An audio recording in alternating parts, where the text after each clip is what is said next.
He starts calling his new system Moodle, a word he invented based on the acronym Martin's Object-Oriented Dynamic Learning Environment, and then changed the name. How did you create Moodle? How has it developed, and what future perspective do you see about Moodle? La primera pregunta es, ¿cómo fue que creaste Moodle? ¿Cómo lo desarrollaste? ¿Y cuál es el futuro que ves de este programa? So you all know what Moodle is because you're using it every day, probably, right? Seguramente ya saben de qué se trata porque lo usan todos los días. When I started it, the internet was not what it is today. Cuando yo lo empecé, el internet no era lo que hoy es. This is 25 years ago. Hace 25 años. The web was new, right? Web pages. La web era algo nuevo. And I saw a need for something to bring together all the different capabilities of the internet into one place. Y lo que buscaba era que pusiéramos toda la capacidad del internet en un solo lugar. There were little tools for this and that, but Moodle was a place where it all could be together, and a teacher could easily use them to create an experience where you go through a course together in a collaborative environment with your students. Había muchos recursos distribuidos aquí y allá, y la idea de Moodle es ponerlas todas en un solo lugar para que el maestro las pudiera utilizar. And there are two big factors for the way I did it that was different maybe than others trying to do similar things. Lo primero que veíamos es que había cosas similares que se estaban haciendo. So one was that at that time, a lot of universities were like here with, we call brick and mortar. So they're made of bricks and concrete, they're physical, right? Como sucede a menudo, pues las universidades que estaban construidas físicamente, ese es un primer factor. And so many of the designs of Moodle are about creating a digital equivalent. So you have departments, you have courses, you have activities and resources, and it's easy to understand when you're moving from university 20 years ago onto the internet, so this structure. La idea era hacer algo similar a las universidades tradicionales, donde había actividades, recursos y todo lo demás, pero en el ambiente digital. And the second thing that it was very important to me that this was an open source project. Y algo muy importante para mí era que hacer un proyecto de código abierto. So open source, how many people here understand open source? You know what open source is? Si saben How que many? si saben que es código abierto, software de código abierto, libre. So a lot of the software you're using every day is not open source. Some company makes the software and gives it to you. You cannot change the software. You can use it, but you can't change it. Mucho del software que usamos hoy día es cerrado, no lo podemos cambiar, no lo podemos modificar. But from the very beginning, Moodle was a collaborative development with hundreds and then thousands and now tens of thousands of people who are contributing and building the software together. Pero la idea de Moodle es que haya gente contribuyendo al desarrollo, de 100, miles, muchos miles hoy día que están contribuyendo al desarrollo del software de Moodle. And even when a university like this one takes the software and implements it, there are people here who are able to modify and customize Moodle for your needs in this university, which might be different to a university or a school in Japan or in the Philippines or in Africa. Una universidad como la de ustedes, que está utilizando Moodle, la gente puede modificarlo, puede mejorarlo, puede añadirle cosas haciéndolo que sirva para sus propias necesidades, y esto es algo que va a ser diferente en otros países. So don't blame me for everything in Moodle, please. Bueno, pues esto es lo que yo he hecho por Moodle. I planted a seed of a tree and the tree has grown. Lo que hice fue poner una semilla y ahora es un árbol que está creciendo. One important thing with this is that it's okay to talk about free software and open software, but you do need to sustain people because people need to live. We need to have a house and food, and so you need sustainability for a project. Pero además de esto, este es un proyecto que necesita sustentabilidad. Hay personas que están trabajando en este proyecto, pero que tienen que pagar sus cuentas también. And so for the last 20 years, my role has been both focusing on the product and the development, but the other half has been as the CEO of a company, Moodle, the company, that supports the project. It pays the core developers, the main developers. It does the marketing, it does the services.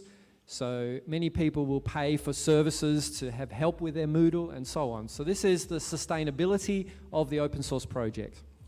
Así que durante los últimos 20 años mi papel como director general de Moodle ha sido también buscar que las personas que trabajan con nosotros, los desarrolladores, la gente de marketing, los servicios, también reciban un pago por esto que están haciendo.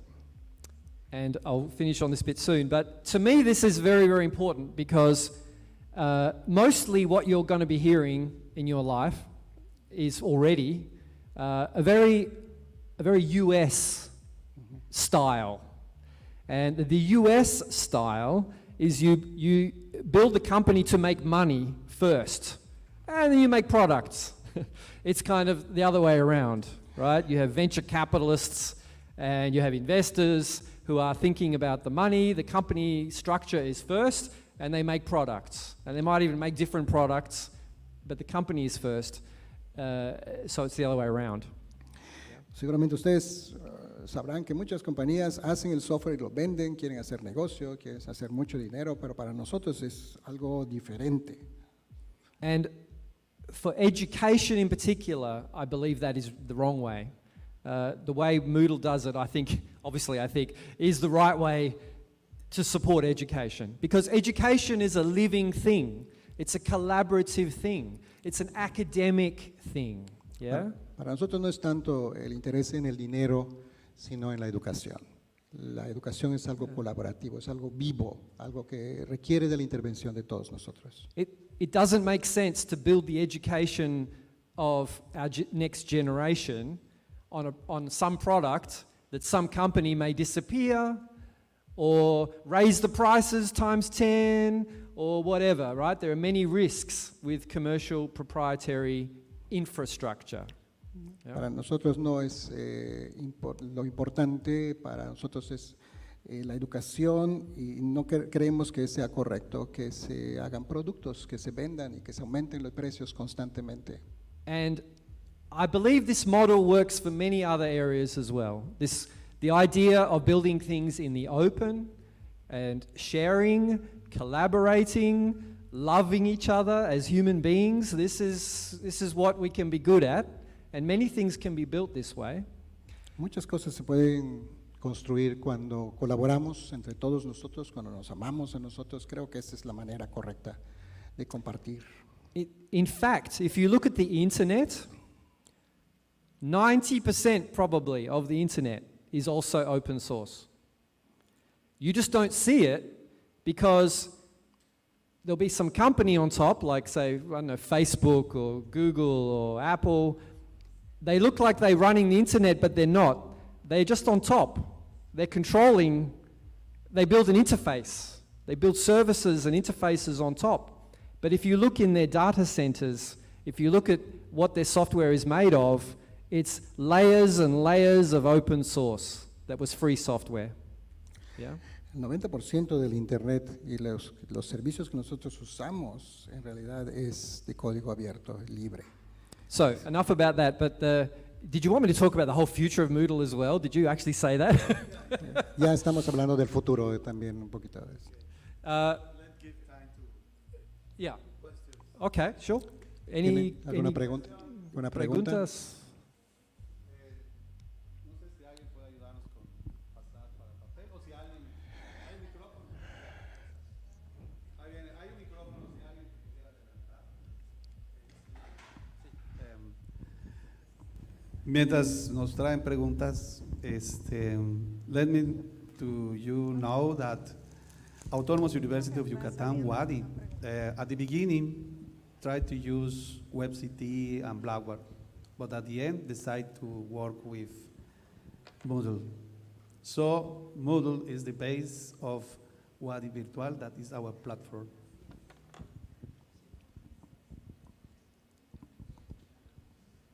Pregunta directa. Hola, buenos días. Ah, ¿Y cómo visualiza la incorporación de la inteligencia artificial en la plataforma Moodle? ¿Y cómo ves que va a ir creciendo en los recursos y la producción de contenido dentro de la plataforma? ¿Y cuáles serán las interacciones de los profesores con la plataforma una vez que se incorpore más la inteligencia artificial? How do you see the incorporation of artificial intelligence into Moodle, and how the professors, the teachers are going to interact once IA is going to be part of Moodle in the future? the integration of applications, did you say? Artificial intelligence into Moodle. Oh, okay. Well, this is, okay, so this is the big question. Buena pregunta. So, to tell you the last bit of the story, Moodle over 25 years grew and grew, and it was one person, and it became a company of 300 people in 25 countries. And we also have Moodle partners, which are another 100 companies who are part of the system. And I was the CEO role became very big. I had no time to think, to learn. I was managing a company and so on. En los últimos 25 años, Moodle ha crecido muchísimo, de una persona a 300 personas, a 25 países, más de 100 compañías que están colaborando en el proyecto. But the computer scientist in me wants to work on the problem. And a few years ago, maybe 4 years ago, I was really getting excited by the new AI, so generative AI, as many of you. Yo me emocioné mucho hace muchos años con el desarrollo de la inteligencia artificial. So at the beginning of this year, I found a new CEO. I said, here, take over the business, look after all of the developments and everything, and I became head of research.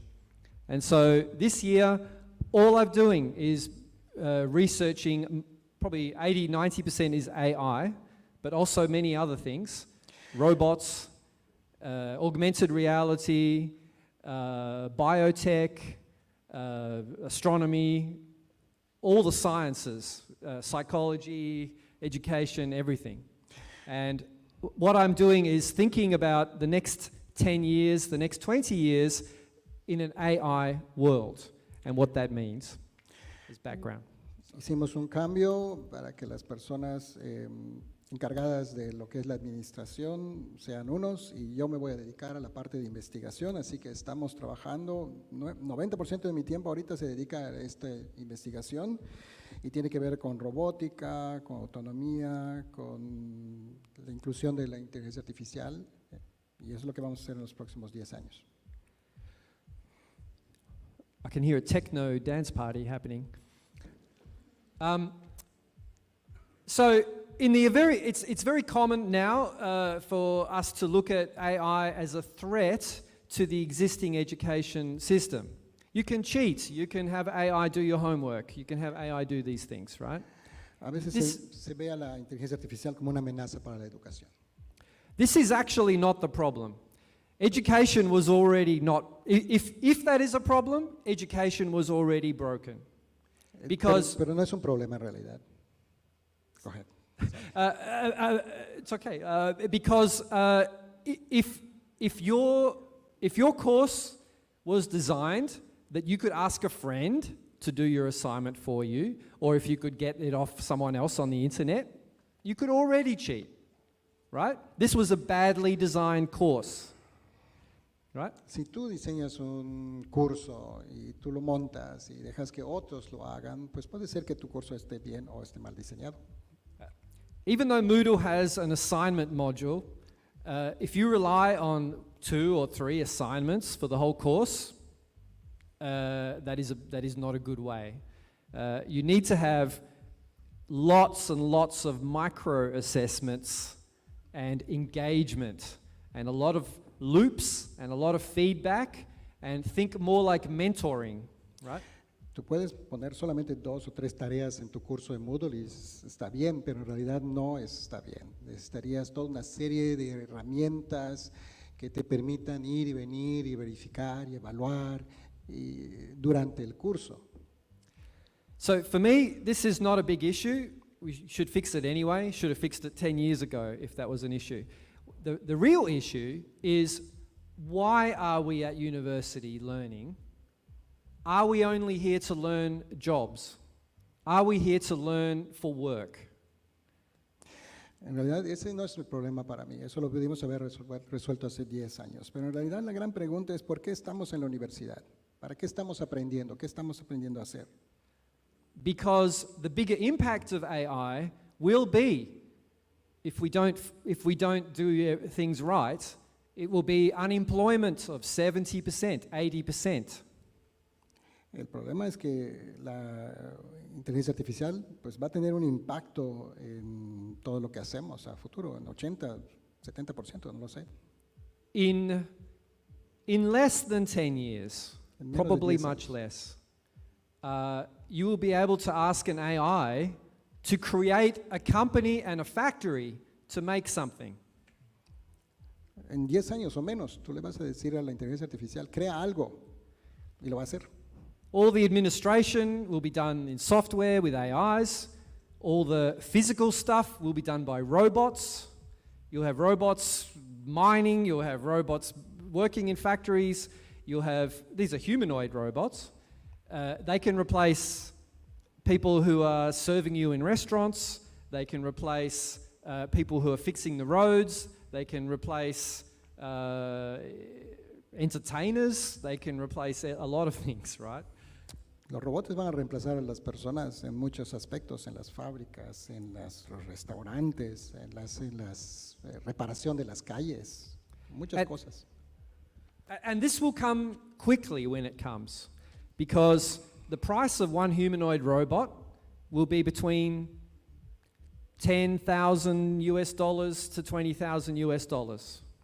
Porque los robots van a ser cada vez más baratos, no sé, $10,000, $20,000 quizás. And it can work 24 hours in the dark. Y van a trabajar todo el día, en la oscuridad, en el día, en todo lo que quieran. So if you have a company with employees and you're saying, I'm paying them this much, but I can get a robot and do the same job times 10, what do you think companies are going to choose? Una compañía tiene un personal y dice, lo puedo reemplazar con robots y esto me va a ahorrar mucho dinero. Pues, ¿qué crees que va a decidir la empresa? And it's like they'll be manufactured like cars are today. So many cars on the roads. There'll be robots on the streets everywhere. Por ejemplo, los que hacen, las compañías que hacen vehículos, Now- los robots lo están haciendo. Now this sounds bad, maybe, but it can also be really, really, really good. This can be a very good thing, right? Quizás suene algo malo, pero en realidad puede ser algo muy bueno. Our governments need to plan the transition into this new economy, which in its best form would mean that all of us are like rich, right? Los gobiernos tienen que pensar en cómo lidiar con esta nueva economía, cómo transitar hacia esta nueva forma de economía. We call this a post-scarcity economy, because a lot of this economy is built on scarcity, which means there's a limited amount of resources that must be shared, and so to have some, it costs a lot. But imagine if there's a lot of everything, then it's more of like the practicalities of getting, stuff is a lot easier, a lot cheaper, and more. Everyone can have it, right? This is the best case scenario. Esto es algo que llamamos un fenómeno post-escasez, en donde hay recursos ilimitados, pero cuando hay muchos recursos y todo se vuelve más barato. So, when that can arrive, it could be 10 years, it could be 20 years, it could be 30 years, but it will arrive. It will arrive in your lifetimes, in all of our lifetimes. Quizá nos lleve 10, 20, 30 años, pero va a suceder y a nosotros nos va a tocar. So back to education, and the role of what we're doing is like we are learning towards being in a world where a lot of work is done by robots. So what are the most important things for us to be learning? Cuando volvemos al tema de la educación, pensando en que muchas de las cosas que hoy se hacen las van a terminar haciendo los robots, la pregunta es, ¿cuál es nuestro papel de lo que estamos haciendo nosotros como seres humanos? I'm very optimistic, actually, because I think,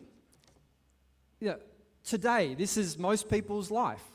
You work for an organization from the morning to the night, you have a little bit of time for your family, and then you sleep. And then the next day you do it again, right? Right? And that, right, it can be. Can be 7 days. But you are always thinking about your job, you're worried about losing your job, you're worried about getting a new job. Like a lot of our life is taken up with this. But if we weren't worrying about the job, imagine if the government organized things so you had the equivalent of a full-time salary for free. It was like welfare was a full-time salary. What would you do? I know exactly what you would do. You would do what rich people do. Because rich people already have this life. They have servants, they have people to organize their travel, they look after their children, cook and clean, and they have this. So what do? Well, they spend a lot more time, in the best case, they spend a lot more time with family, they spend a lot more time in the community, doing community things,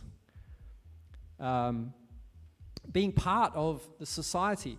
And that's why I think the subjects you teach at this campus for the future are the most important, because it's not the science, it's about what is our culture going to be if we didn't have to work, right? Si pensamos en nuestra vida, lo que hacemos de la noche a la mañana, que es trabajar, regresar a casa, estar con la familia, irnos a dormir, pero imagínate qué hace la gente rica que tiene gente a su servicio, que pasa más tiempo con su familia, que pasa más tiempo en la comunidad. Si lo pensamos, ese debería ser nuestro futuro. ¿Tienes preguntas, no?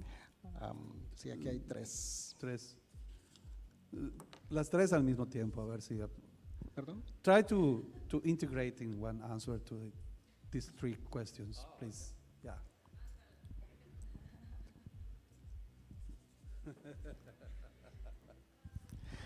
Ok, esta no es pregunta, este es un comentario, supongo. Okay. First question, what is the key to have a better educational system? The key what? The key to have a better educational system. Yeah. And the second question is, what has been the greatest challenge since the creation of Moodle? Okay. So you said just tackle the second question. So the biggest challenge is, for me, gracias. Yeah, I'm not a business person, right? As you can tell, probably. But to get work done, to get a lot of work done, you need to organize people. And the biggest challenge, like I had to build a bureaucracy, right, for 300 people, and it got very, very exhausting. Like, it's hard to manage a lot of people. It's not easy. So, you know, congratulations to all the leaders here who are doing that. Sí, El reto mayor ha sido organizar el trabajo de 300 personas. yeah. So I'm always thinking, how do we do things globally as well? Moodle is very global. It's in every country, every language, many cultures, many different ways of doing things everywhere. Y también pensar en términos globales, porque Moodle pues está en muchos idiomas, en muchos países, con muchas personas. And Moodle is also a very big, complex product. So it sometimes feel like you're pushing a bowling ball through mud, right? It's very hard to push forward. And so you might look at the interface and say, this looks old, this looks old. It's because it's hard to make changes when something is big. También esto implica pensar que Moodle es un sistema complejo. A veces es un poquito difícil pensar cómo hacer que las cosas avancen. Es como arrastrar una pelota en el lodo. And to get all the way back to the future of Moodle, what I'm working on is how we put artificial intelligence in Moodle on top of the current Moodle to remove all the administration. El reto es cómo integramos la inteligencia artificial en el sistema de Moodle para eliminar algunas de estas cuestiones administrativas de rutina. Well, to automate the administration, because administration is the mind killer, right? It's very exhausting. We want to optimize so that teachers are doing the fun parts, the fun things, and the students are doing the fun things. As a student, maybe you have 6 subjects. Right now, you have to look and deal with 6 subjects, 6 courses. There's a lot of navigation, a lot of information. We want to channel that so it's just coming to your device very optimized, and it fits into your calendar. La idea es cómo optimizar toda la administración, el manejo que existe de los cursos, tanto para los profesores como para los estudiantes, de modo de que sea lo más agradable, lo más divertido posible y que inclusive lo podamos manejar desde nuestro calendario en nuestro dispositivo. Maybe that answers some. Tenemos más preguntas, pero luego vamos a abrir el segundo topic, que igual tocaría la primera pregunta. The topic is quality education.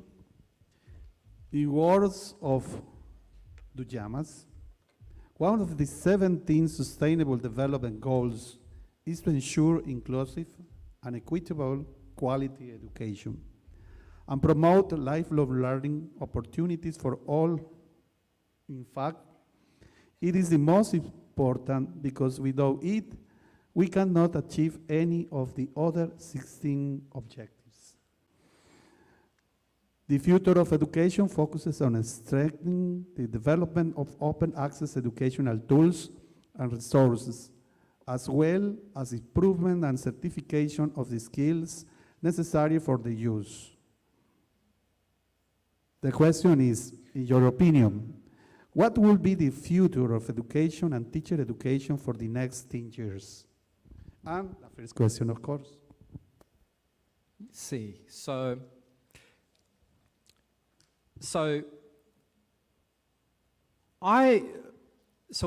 this year, when doing research, I'm researching everything. I was in Costa Rica last week. There were many animals I've never seen before.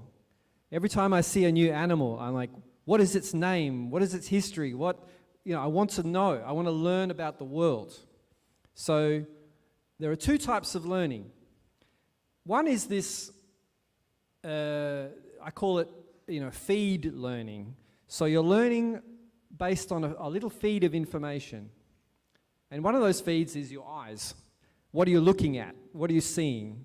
I'm in a restaurant, I have a meal. I go, I want to know how to make those plantain empanadas with black beans.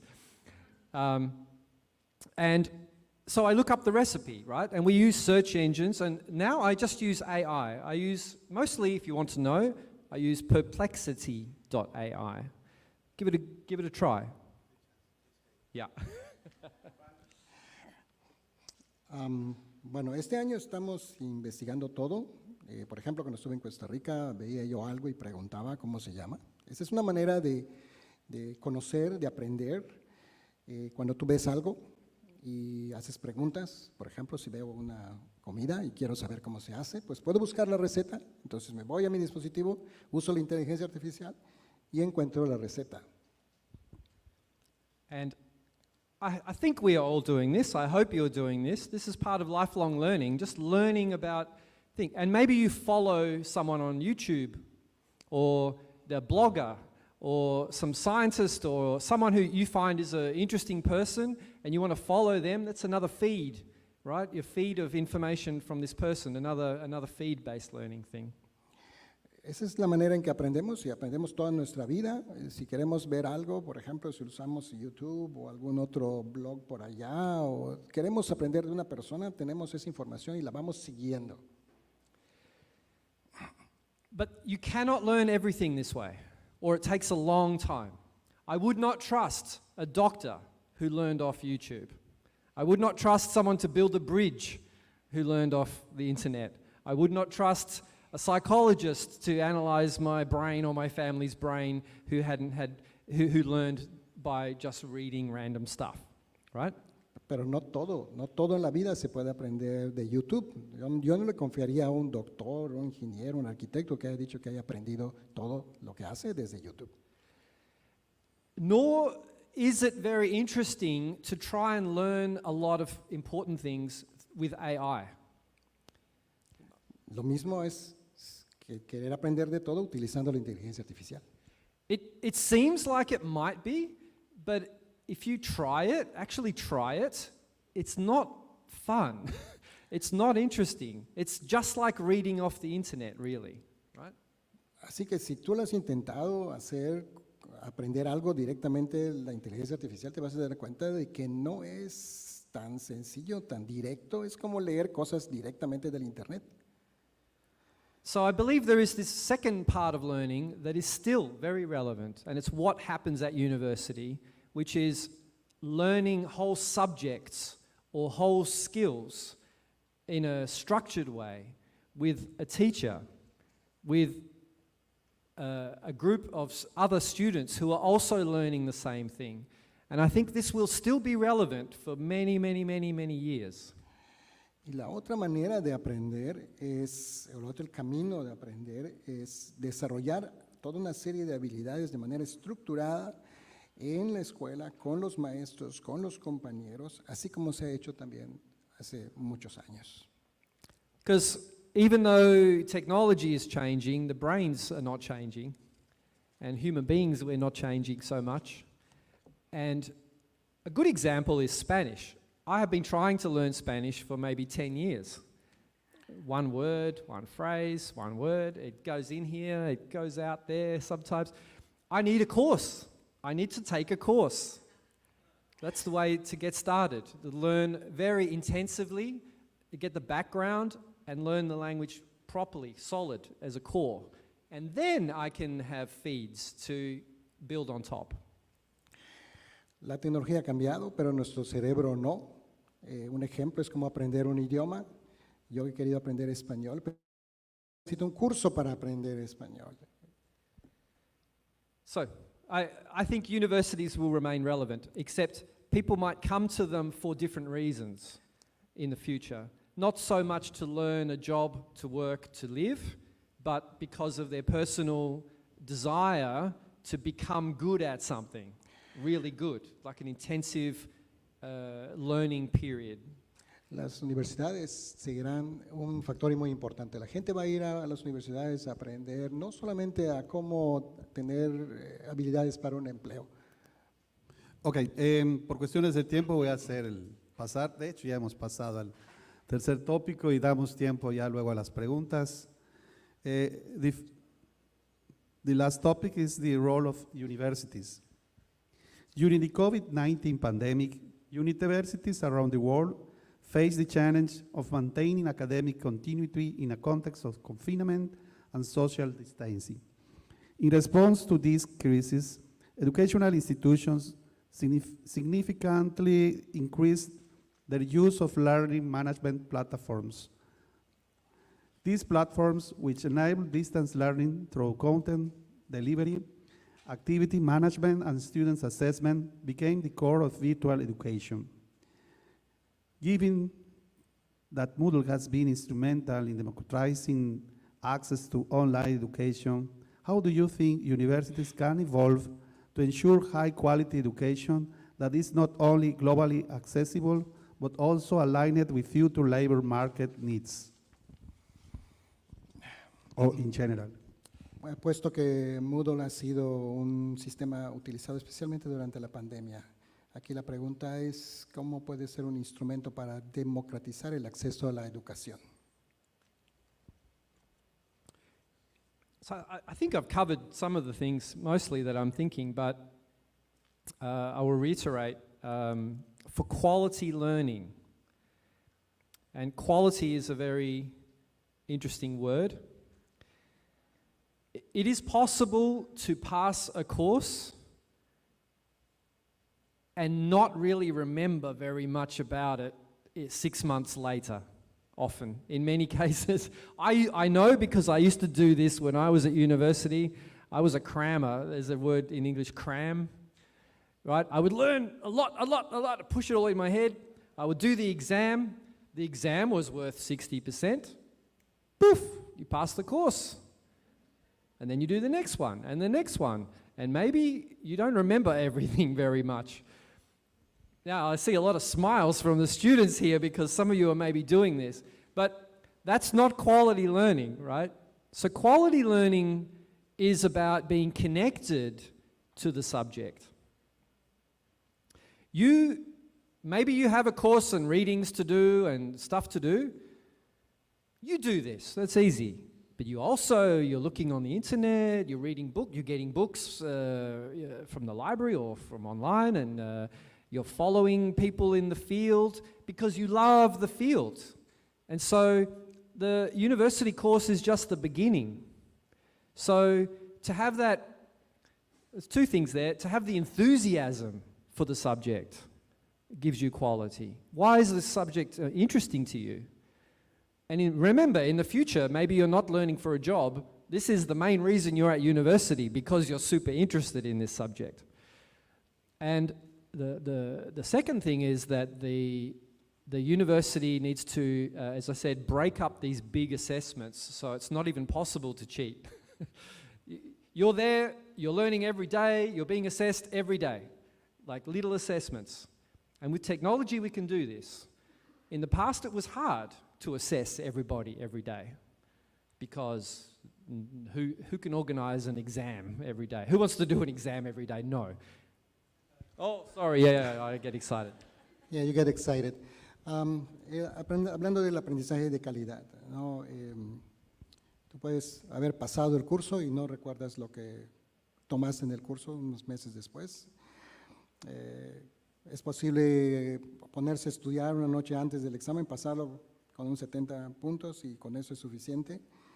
Pero el punto aquí es que así como tú puedes ir a internet y leer los libros, pero si no estás entusiasmado, no le puedo llamar a esto un aprendizaje de calidad. Yo creo que lo más importante en el tema de las universidades y cosas que no van a cambiar, como los exámenes o las evaluaciones, lo más importante es que haya un entusiasmo, una conexión con el tema, que te entusiasme el tema, lo que estás aprendiendo. 100 years ago, the expert in your field was your teacher. That is all you had, and the books. Now, you have access to all the experts in the world. Your teacher is the conduit, the enabler, who's opening your eyes and giving you the enthusiasm to connect with your field, right? To start being part, or to be. I like this word, be. Or maybe finish this first.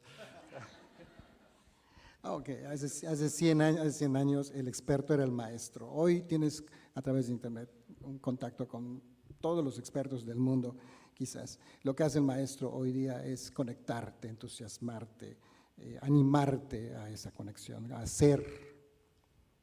It's the difference from learning anthropology to learning to be an anthropologist, right? You want to be the thing. You internalize the subject. And that's what quality is. Lo mismo aprender acerca de antropología que aprender a ser antropólogo. Eso es lo que se internaliza, lo que te hace ser. Thank you. And a university is a good place to give you experiences so that you can experience being something. Practice, right? Actually be the thing, and in a safe environment where you're not going to kill anybody. La universidad entonces te provee esos espacios para experimentar, para probar en un ambiente seguro. Y pues, esperamos que nadie salga lastimado. Of course, anthropology, they're already dead, so. Oh, not all, okay, see. No toda la antropología son cosas muertas. Archaeology is what I'm thinking. Arqueología Correct. son cosas muertas ya. Okay. Mientras tanto, vamos a buscar para que sea dinámico, alguien que quiera preguntar.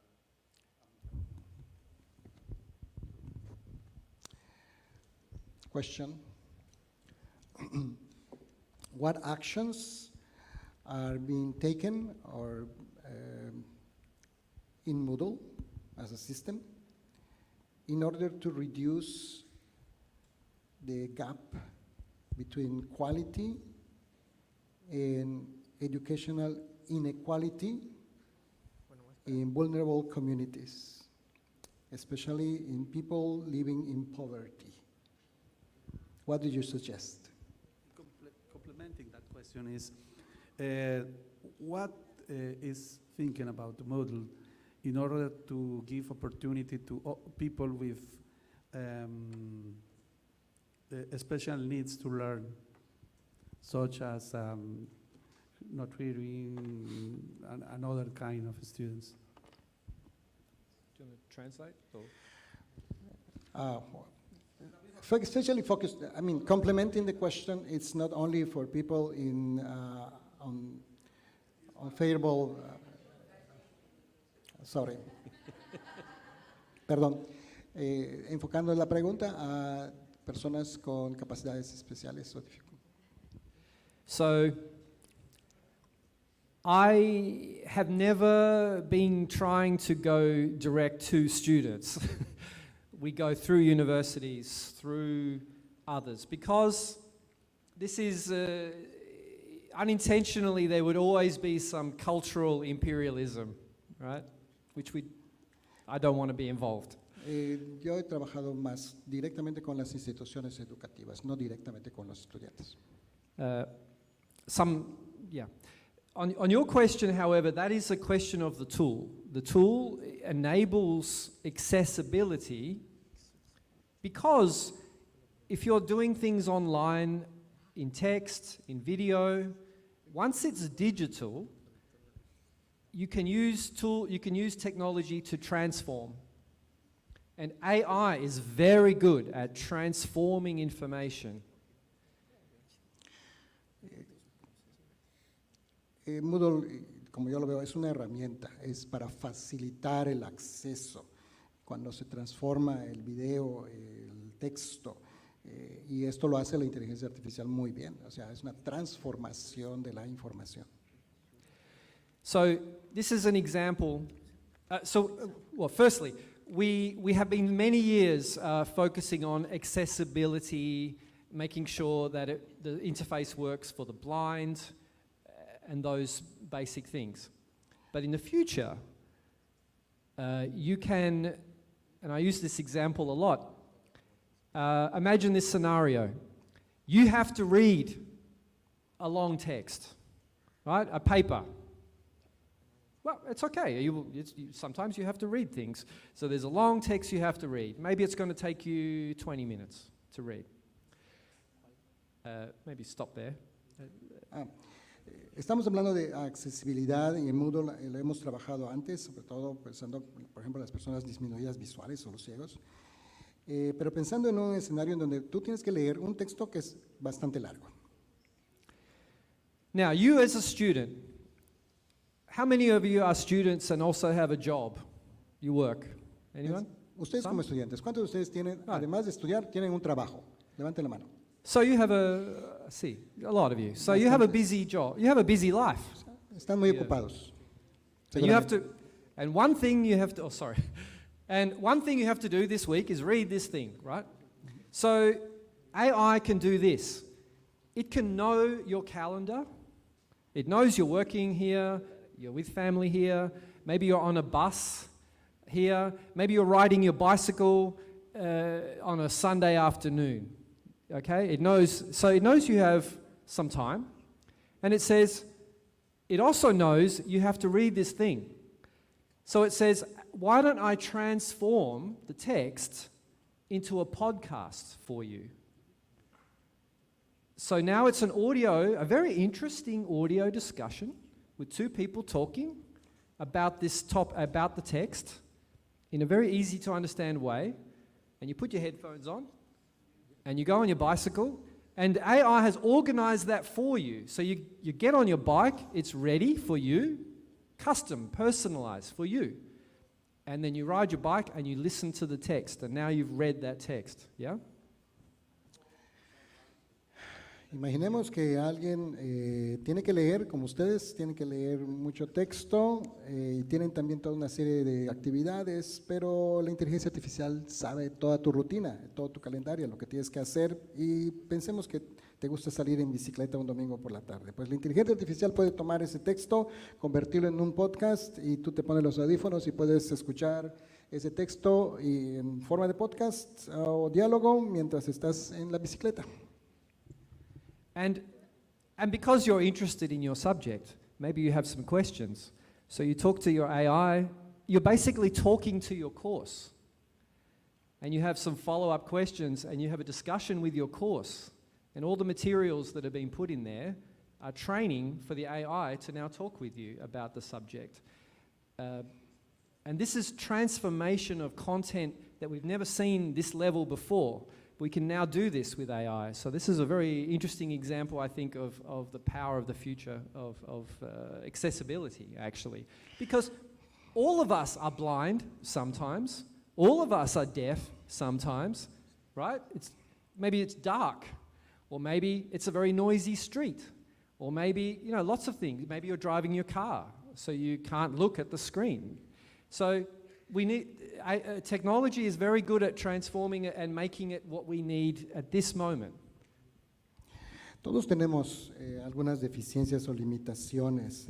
La inteligencia artificial entonces puede ayudarnos a transformar todo este material, todo lo que tenemos en el curso, y ayudarnos a trabajar, interactuar, a conversar, a hacer preguntas con todo lo que está en el curso. Este es solo un ejemplo de lo que la inteligencia artificial podría hacer al transformar el contenido. Thank you so much. We have the last question, the last one. Please. Hello. So my question is, what do you think is the biggest problem or the biggest challenge that all students will have to face in the future regarding technology and education? El reto más grande en la tecnología y la educación. Spanish? Ahora, sí, el reto más grande en la tecnología y la educación. ¿Cuál es? Go ahead. What's the biggest challenge in education and technology? No, I understand. You go ahead, go ahead. Spanish. Yeah. Yeah, that is a good question. Buena pregunta. Look, the easy and obvious answer is that I think the universities should be thinking about that, because it will be different for everybody. But,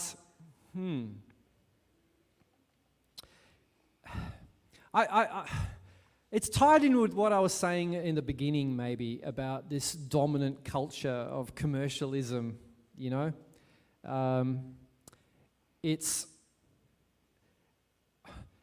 Universities have slowly become training workers for a capitalistic society. And I think it's important for you to concentrate on yourself as a citizen, right? You can be very good in one subject. Are you qualified to vote in an election because you know a lot about one subject? Maybe not, right? If you want to be a citizen, you know, don't just rely on training for a job. Try and learn about as much about everything as you can. And it's fortunate. All you need is one of these now, and you can do that. So that's my challenge to you, is to broaden yourself as a human being. I'm very interested in Buddhism. I love this idea of enlightenment. You know, you're young, most of you here. You're quite young. As you get older, your mind you have more time to look at more things. You grow like a tree. And what's the end game? The end game is like you have peace in yourself, and you have an understanding of the universe that we are all part of, and you find a place for yourself that is good. So don't think of yourself as a worker. Think of yourself as a citizen, as a person, part of the culture. I think maybe that's my answer. Lo más importante es que aprendas a ser ciudadano, que te concentres en aprender, no solamente en ser bueno en una sola cosa o solamente aprender algo, una herramienta para el trabajo, sino abrir tu mente, ser más humano, como yo estoy interesado en el budismo y ustedes como jóvenes seguramente van a crecer, y eso significa también abrirse, hacer crecer su mente. Lo más importante es que tengas paz y que entiendas el universo. Pues Maestro. demos un afectuoso aplauso.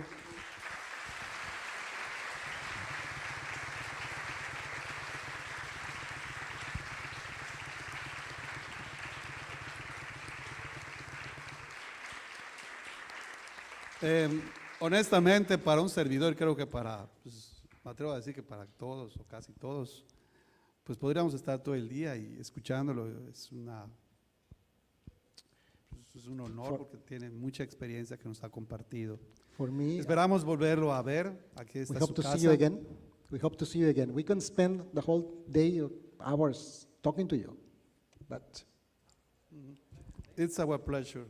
We would like to be again here at your campus, social campus here in the Autonomous University of Yucatan. The doors are open to you. So I wanted to say, the reason I'm here in Merida is because we are having our global Moodle conference. We chose Merida to have our global Moodle conference this year. It moves around the world, and we have hundreds of people from the whole world have come here to talk Moodle and share, and so that's what I'll be doing this week. la razón por la cual estoy aquí en Mérida es porque tenemos una conferencia de Moodle. Hay gente de muchos países, cientos de personas aquí en esta conferencia. Esa es la razón por la cual estoy acá en Mérida.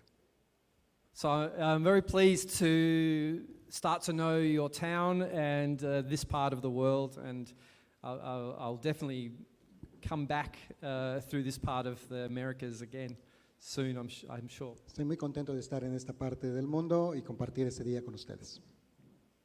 So, gracias.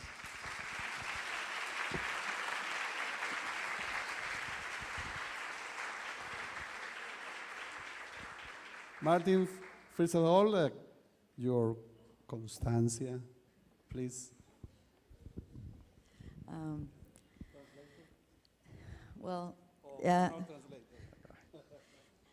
The Autonomous University of Yucatan, within the Faculty of Education, will give you this document for being with us in the conference, The Future of Education, on October 21st, as a part of the activities for the Moodlemoot Global 2024. Thank you very much.